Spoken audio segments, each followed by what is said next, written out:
Believe it or not, I was in open source before I even started really programming a ton.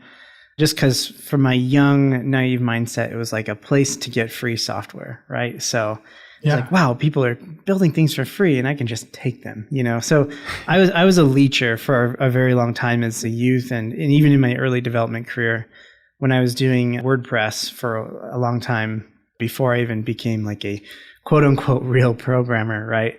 I used so much open source stuff for WordPress. And that was kind of when I started getting into contributing like little bug fixes and dealing with PHP, and it was a mess. So really when I kind of started diving into it was when I learned about Angular, and I learned that it was this open source piece of software that was just really cool and really changed my life, to be honest. I love React, but Angular was my first big love into front end.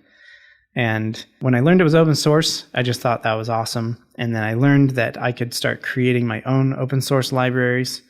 I remember going to meetups. In fact, I remember one of the very earliest meetups I went to. Kent C. Dodds was actually there here in Utah. Nice. And it was I think it was one of our first meetups for both of us, but he was there presenting, one of his very first open source libraries that he had created.